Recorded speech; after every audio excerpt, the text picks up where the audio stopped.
happiness is defined by us, whereas success often is defined by the outside world. So True. we can own our happiness, right? Happiness, I believe, is an inside job. Happiness is up to me. It's up to you, right? Your definition of happiness is different than mine, likely. And that's okay. There's nothing wrong with that because I don't need you to be happy and you don't need me to be happy. You can be happy all on your own. And I think that's a big miss for folks. Your point about happy, oh, I'm not happy until, or I'm not successful until, you know what? I think that's a choice, man. We can choose that. And that's really a big deal for people. You know, my first book many years ago, I wrote 10 Ways to Make It Great because I believe that it's all about a choice that we make, right? Make is really creative. It's like making bread. Yeah. Making is a process, right? Or if you're Canadian, it's a process.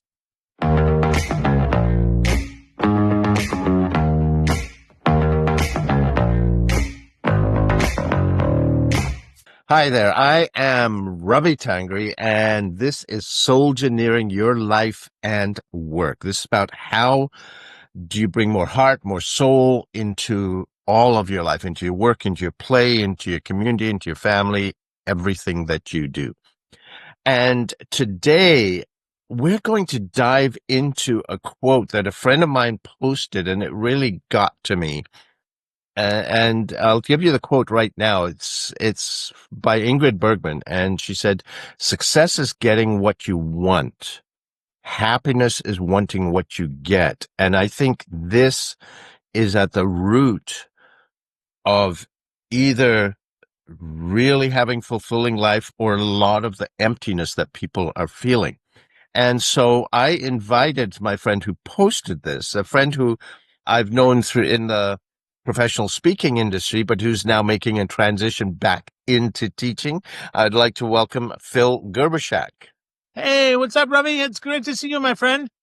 Good to see you as well. This is wonderful. And I was like, when you posted this, I just went, wow. And I'll tell you briefly, my take on it is that our society is so focused on success, and it's success, this says, is getting what you want. So you're not successful until you accomplish the goal, and then you'll feel great for a 10 week, minutes. a day, 10 minutes, and then you're a failure again until you get to your next goal. Whereas happiness is about the journey. It's about wanting what you get and being happy throughout. That's my take on it. I don't know for you, how does that quote resonate for you? Well, I think a lot the same. The only thing I would add is that happiness is defined by us, whereas success often is defined by the outside world. So True. we can own our happiness, right? Happiness, I believe, is an inside job. Happiness is up to me. It's up to you, right? Your definition of happiness is different than mine, likely. And that's okay. There's nothing wrong with that because I don't need you to be happy and you don't need me to be happy. You can be happy all on your own. And I think that's a big miss for folks. Your point about happy, oh, I'm not happy until, or I'm not successful until, you know what? I think that's a choice, man. We can choose that. And that's really a big deal for people. You know, my first book many years ago, I wrote 10 Ways to Make It Great because I believe that it's all about a choice that we make, right? Make is really creative. It's like making bread. Yeah. Making is a process, right? Or if you're Canadian, it's a process. So I get that. And it's really important, I believe, that people understand that about happiness. And really, if we go that way, then we don't need success. We can let other people have their success and we can just be happy. And I think that's enough. That's fascinating. I'd forgotten that. Yeah, I love that. Happiness is an inside job. And yeah, a lot of times we set goals, but is it really ours, or is it defined by what we think others should be? And I think a lot of people, you could even redefine goal. Happiness, people don't feel that they can be happy unless they are things that are defined by other people. Yeah. Right. So that's again taking the external, and to me that's another quote unquote measure of success. This is what society thinks I should be Absolutely. for happy. And I don't think our society supports people being happy with where you are. It's all about you need more. You have to have more. You're not good enough. You're not this. That's capitalism, right? That's really at its core. Capitalism is all about overconsumption. I need more. I've got one. I want two. I want two. I got four. I got four. I got eight. I always want more. And I think it's so sad that we can't be happy where we are right today. I mean, I'm happy right now. My life is far from perfect. I'm happy right now. I get to spend time with my friend Ravi. This is awesome. There's nothing more that I need right now. Long term, maybe I have other things that I need, but I can't worry about that. That just stresses me out. So instead, I'm going to focus on the right now. I'm going to be present with you, and we're going to have a great time, a great conversation. And then afterwards, I'm going to do something else that's going to make me happy. Yeah. I'm going to choose to be happy with that. And then I'm going to choose to be happy with the next thing. And I say, make me happy because I choose, right? I get to create that, not make like it's the outside thing that's making me happy. I think that's the big difference because it's inside. It's always inside. What do I want to do? I play pinball a lot. I love to play pinball. Everywhere I go, I try to find a pinball machine, at least one. Okay. And so why do I do that? Because pinball is something that I choose that makes me happy. It reminds me of my mom. It reminds me of my brothers. It reminds me of growing up. And it reminds me that life is kind of bouncy all over the place. That I can't control that. It's going to make some noises. It's going to make some beeps. Sometimes it's going to suck right down the middle. That's okay. But I'm still going to get back up and I'm still going to play again. So pinball is kind of a good metaphor for my life anyway. Well, also with that, I'm thinking, tell me if I'm wrong, but you have to be, in order to play pinball, you've got to be really present. You can't be thinking about 10 other things. And I think what you're getting at here, what you're talking about is that presence and mindfulness being here. Like for me, one of the joys for me is dance. And dance is a mindfulness practice because I'm a lead. So when I'm working with my partner, I'm choreographing in that instant. I can't be thinking about, oh, I messed this up in that meeting. I've got this coming up tomorrow. I have to be 1,000% with my partner and the music to sense where they're at, to sense what's happening in the music, to choreograph in that instant. And I think that's, for me, part of the reason that it's so much joy. And people have difficulty understanding that. Like even a crazy fast salsa is a mindfulness practice Absolutely. because I'm there. But is that not the same for you when you're playing pinball? You've got to be fully there to really play. Yeah, you have to be one with the board, because you get one ball at a time and then you get multi-ball. And it's crazy. The game kind of shifts. You go from being really strategic to just kind of responding. When you get more than one ball, the goal is just to keep the balls alive. Whereas when you have one ball, the goal is to shoot it up the ramps, to get it other places, to do some things. But ultimately, you want to get multiple balls. Well, multiple balls is chaos. It's almost, you can't control it. So I love that. And to your point about being present, absolutely, Ravi. You have to be present. Yeah. You have to be fully present with that ball, with the balls, with the table. You have to watch where it's going to bounce and how it's going to go, what it's going to bump into on the way there. And is there a ladder? Is there a chute? Is there a ramp? What is there, right? Is there one of my favorite games is Funhouse. Well, Funhouse has this crazy dummy. He's like, oh, he's like one of those the wooden dummies that we used to have that were ventriloquist dummies. Yeah. He looks like, right? So he's got a little chomping mouth, and that's what he looks like. And your goal is to hit it in the mouth. Well, unless the mouth is closed, then you can't hit it in the mouth. Then the goal is to knock open the mouth. Then once you get the mouth open, then the goal is to hit it in there. Then once it is, then it's to put it in another spot. So it's being present and then getting the next goal. But you got to be happy with what you got right now, because right now is all I got. It's all I can control, really. And honestly, let's be honest, Ravi, I can't even control the right now, but I can That's control right. my thoughts and I can control my thoughts. I can control how under control that I feel, not necessarily how under control I am. Yeah. And it's funny when you say that, and it's true. People live under the delusion that they are in control. And I say delusion, not illusion. There's nothing you control, I agree, except our thoughts and our attitude, as Viktor Frankl said. But let's go back to what you said. It was fascinating what you said, that when you get multiple balls, and that immediately made me think of people talk about how in life you're juggling so many balls. And I wonder if part of the problem there is that we are trying to control and think and analyze what's happening, as opposed to how did you describe it? You just had to be there and be responsive to what's going on. Right. So if we think about pinball, the balls come down and our goal is just to keep them alive. The goal is just to hit them, with the flipper. You have one thing you can hit it with. You got a flipper. Now, maybe you've got another flipper up here at the top of the board. Maybe you've got another flipper over here at the other top. But most of the time, you've got two flippers. And that's all you can control is two flippers. To your point, your attitude, right? And your thoughts. That's all we can control. So we flip it, flip it, flip it. And if we just keep those two alive, those two flippers alive, not the two balls, because there might be three balls. Sometimes there's four balls that Right. come up.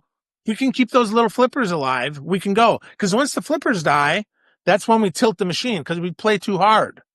I've tilted machines before. Sometimes I get too into it, right? I like to move when I play. Well, sometimes the machine likes it and sometimes it tilts. Well, the machine tilts and now the flippers go dead. The balls still move. The balls come right down the center or on the sides. Now the balls are gone. Yeah. Now my flippers are dead. So now I have to get back to, okay, let's tee it up one more time.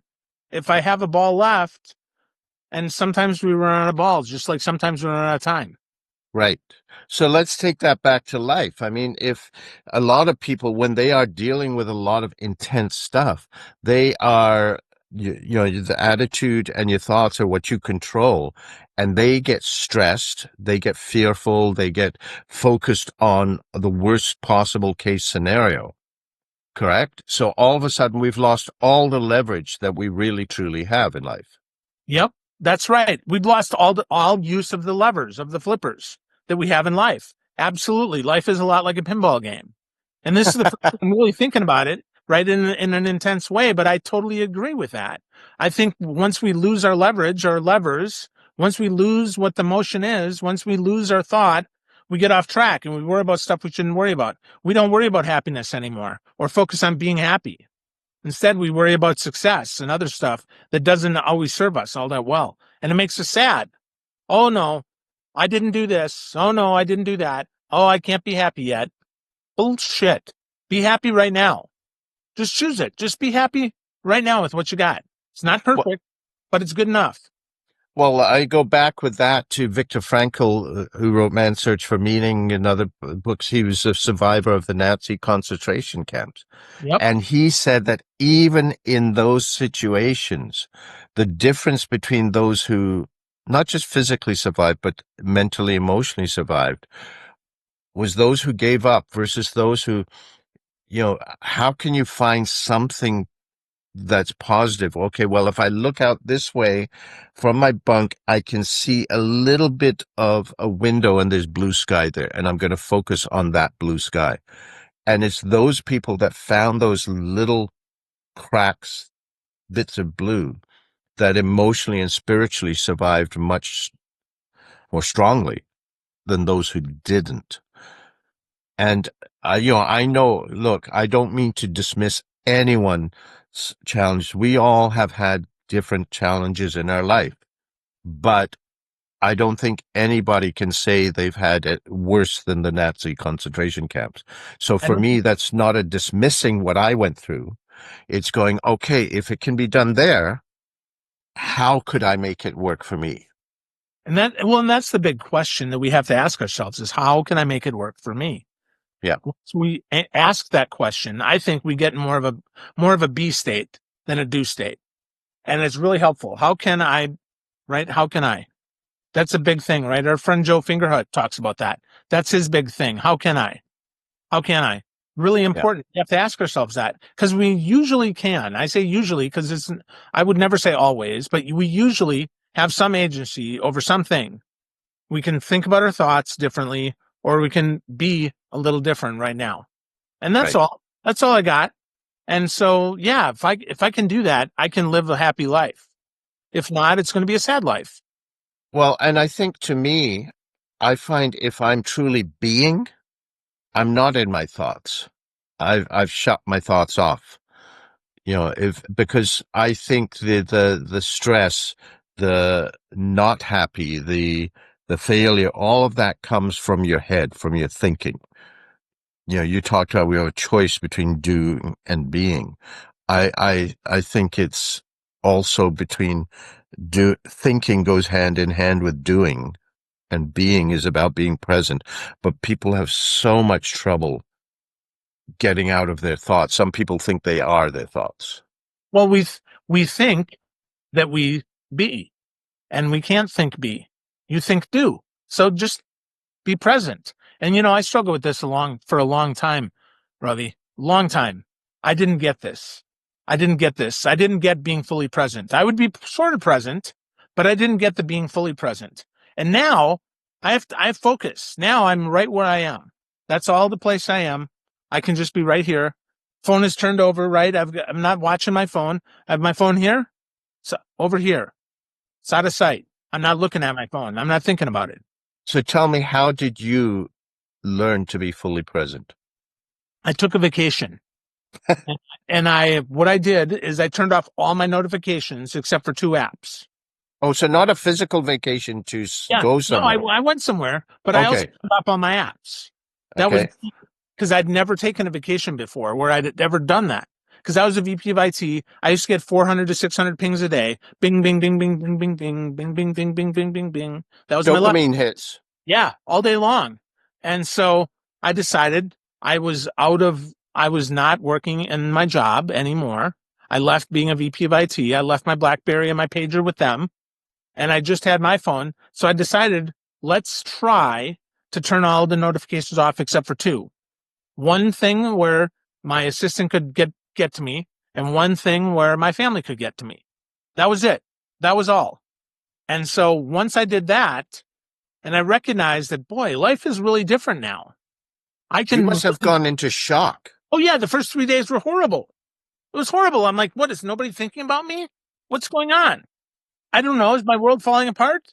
So I would check in with my assistant real quick. Hey, so how are things? She's like, they're fine. Anything need my attention? No. I'm like, really? She's like, yep, nothing. I'm like, okay, I'll check in with you later. So I'd check in with her 8 hours later. Like I promised, I'd check in around the beginning of the day and the end of the day. Nope, still nothing. Okay. And after 3 days, the next 3 days were bliss. The next 3 days I could be present. And so after that, now I don't have a lot of notifications on my phone. I don't get so many dopamine hits. I don't have any Facebook pings, no Facebook Messenger ping. I don't have any of the social media apps don't notify me at all. The only thing that pings me is my text message and my phone. That's it. And most people don't text me. So, okay, that brings up a couple of questions here. First of all, tell me, am I right or wrong? A lot of people, particularly in leadership, need to feel important because, or feel important because of how many pings they get, and Absolutely. that people have to consult them for every decision. Well, not Yes? every decision, but even many decisions, let's say. Yeah. Because, I don't think any leader anymore is completely micromanaging. Not many anyway, because they know it doesn't work, but they micromanage as much as they can. So it's, they want many. They want many responsibilities. It's not just one person that can replace me now. It's 4, it's 8, it's 10 people that can replace me. It takes more. And how is that judged? Well, based on numbers, based on success, based on the fact that to be successful, that means that people are asking me questions after hours. Right. But I would say success means that after hours, you don't have to work anymore. That you've developed your people so that they can look after it. That's right. They can handle it without you. And if they really need you, they have a way to get a hold of you. But So the routine is gone. The routine of check, check, check, check, check, check, check is over. But this is a harsh truth. I've worked with a lot of my coaching clients, that to realize that there's a sense of importance that's drawn from how many, like you said, 400 to 600 emails a day that you had bings for, right? It's bonkers. Like, I don't put those sort of notifications on, like, they don't bing for me. I have times when I'll go do my email. I'm sorry, nothing and nobody is that, critical that I have to respond that minute to They everything. can call. Yeah, exactly. And seldom is anything that important. Right. Seldom. So the second question I have then is that's, where does the leader's sense of importance come from? Does it come from, I have a team that can do this, or they need me and I get all the bings?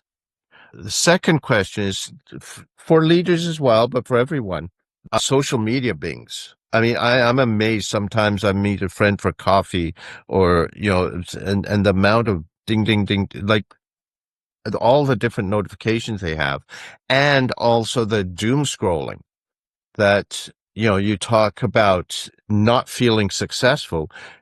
You look at social media and how people try to convey that they are successful. So interesting, isn't it? And it makes you feel more, I'm not enough.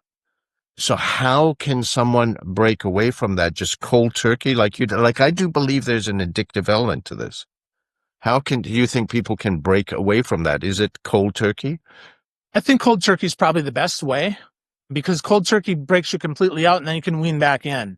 I think if you let yourself, if you feel addicted, if you feel like it's too much, if you feel overwhelmed, then definitely you should stop cold turkey for a week. Just turn it off. Again, do like I did, turn it off except for two. I had a special texting app for my assistant and then my phone was on. That was it. That's all I let happen. Well, if that's the case, I still know that emergencies can get through. So I still have some peace of mind knowing that if it's super important, it still can get me. I mean, people can call you, but I'll tell you what, though, if people call you, they're thinking about it before they call. Oh, geez, do I really want to bother Ravi with this? Right. No one calls anymore. They text or email. Right. Well, that's because I think we recognize nothing is that important. Well, as a sender, if we realize that, why as a receiver don't we realize that? Why as a recipient don't we realize that? And I think that's because we let people determine our own happiness. We let people determine our success. We let other people have agency over us. Well, take the agency back, man. Either stop cold turkey with just a couple apps so that the emergency can get through, or if you try to wean, but I'll tell you, weaning is tough, man. If there's cookies in the fridge, I'm going to eat them. Yeah. I'm going to eat them. Yeah. And I'm going to go back to that vacation that you took. What were I want to find ways that can help people listening to this who might do this. What were things during those first 3 days you did to support yourself through that, letting go through that? Pick the phone up and then I would put it back down. I would pick it up and I would put it down, or I would message my assistant. Nothing still. Really? Like nothing that requires my urgent attention. Well, at the end of the week, I had a to-do list of about 7 things. Well, 7 things, but I probably had 150 emails that I didn't read. 7 actionable items in a week. Okay. And I was running a consulting business at the time. Right. My money depended on doing work for other people. But so I had to let that go. I had to take a vacation, basically shut off my bank account for a week to make that work like a salesperson would, because that was my life. Okay. So now what? So I would do other things. Sometimes I would chew gum, because I would have that. Or sometimes, I would listen to music. If I was reaching for the phone, I'd pick the phone up and I'd listen to music instead. Put in my headphones and I'd listen to music. Really hard though. Really hard. But after 72 hours, I felt pretty good about it. I felt like, relief. Yeah. I could let this go. Now, when I got back, I didn't turn all the notifications on either. That's key. Because if you stop for just 3 days and you have 3 days out of 80 years, that's not really helping you. Right. You have to make a permanent change. So then you schedule times to go to email. That's right. You schedule times to go to Facebook. You schedule times to do those things. Yep. And it's intentional. That's right. And I still use my in-between time. Let me be really clear. If I'm not doing anything, I still use my in-between time to do some Facebook. I still use my in-between time to make some comments. But I don't have notifications. Notifications don't drive me anymore. Now it's about me time. I decide. Hey, I'm going to go to Facebook now. Okay, let's see what's going on here. Okay, good. Nothing. Okay, fantastic. But I was Yeah. there and now nothing's going on. And if I want to post something, I will. A lot of times I'm not even wanting to post anything. I'm a lot quieter as well. I mean, you probably see that, Ravi. You've followed me for a long time. Yeah. We've been friends a long time. I maybe post one thing a day and then Yeah. I'll comment back. I'll come back and I'll comment. I'll reply. I'll thank people for commenting. But I'm not on there all the time like I once was. And I noticed too, a while back, you started doing some posts about the gratitude, the things you Yeah. were grateful for, and sharing that. So building that habit in as well.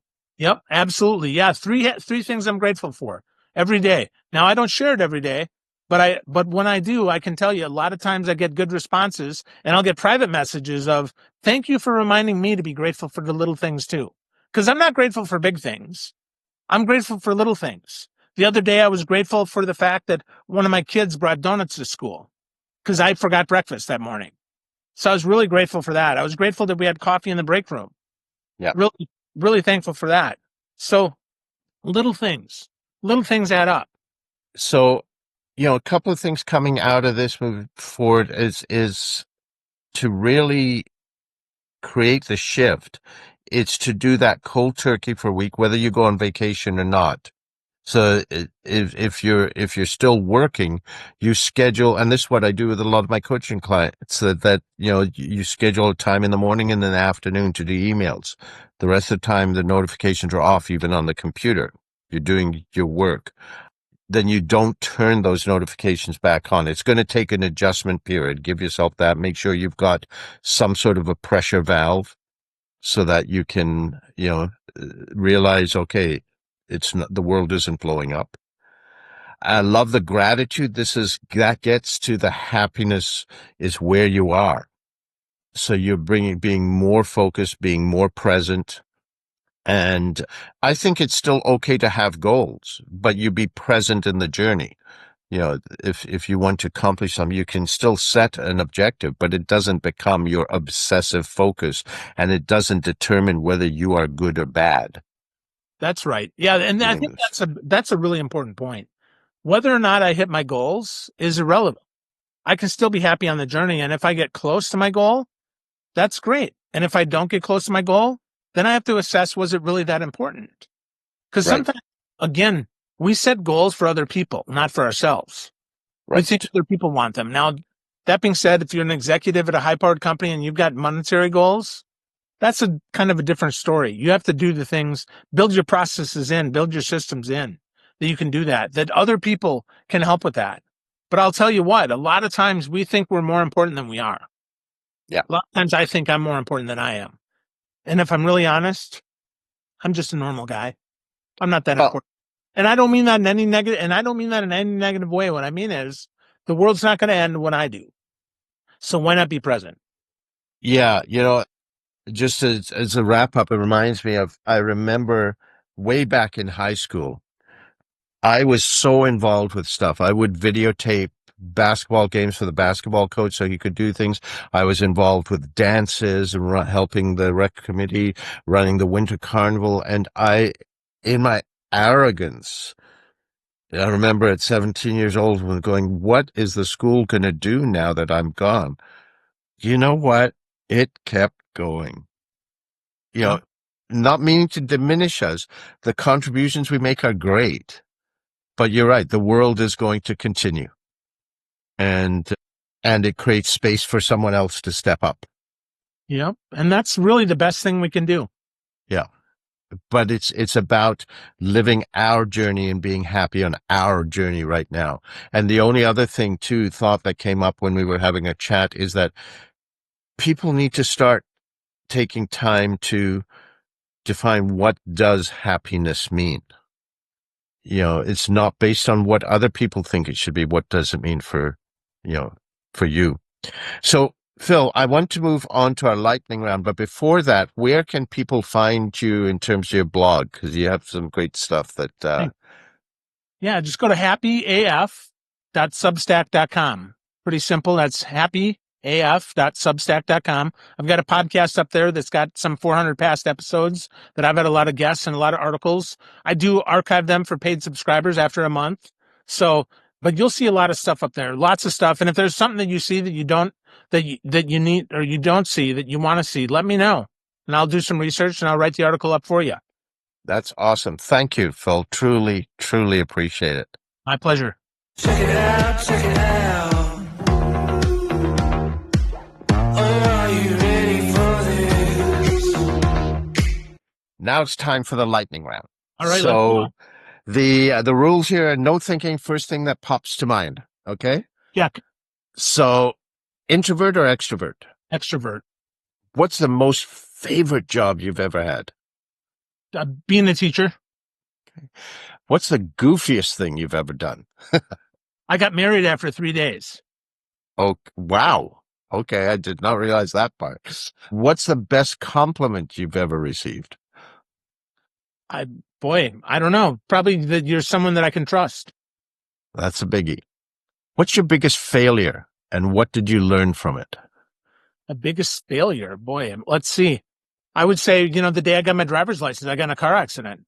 Oh, And I almost killed myself. And the thing that I learned from that is that life is precious. yeah, very much. As a child, what did you want to be when you grew up? A baseball player. Okay. What's your most important ritual? My most important ritual is my gratitude. Mm-hmm. Who do you admire? I admire all my teachers, for sure. All of them. I'm still friends with my kindergarten teacher on Facebook. Wow. Judy Marhefka very much. And all the teachers that have been around me. I can tell you, all of them from kindergarten, from preschool, all the way to senior year. That's amazing. Yep. And many of them I still keep in contact with. In my little hometown of 996 people. How do you nourish yourself? I take time to rest and sleep. It's a big one. That's the biggest thing. What do you want to be remembered for? Someone who cared. Okay. What's your purpose in life? To reach 1 million people with teaching them how to be better people for them. Not for me, but for them. So whatever better means for them. Happier. If they want to be more successful, whatever it is, I want to reach 1 million people. That's my purpose. I love it. That. Sorry? And this podcast will help me with that. Absolutely. Hear it. Well, thank you, Phil. This has been amazing. So great to catch up. It has been way, way, way too long. It sure has, my friend. Thank you, Ravi. Thank you. And this has been SOULgineering, your life and work. And I will see you next week. I got the energy, it's all I need.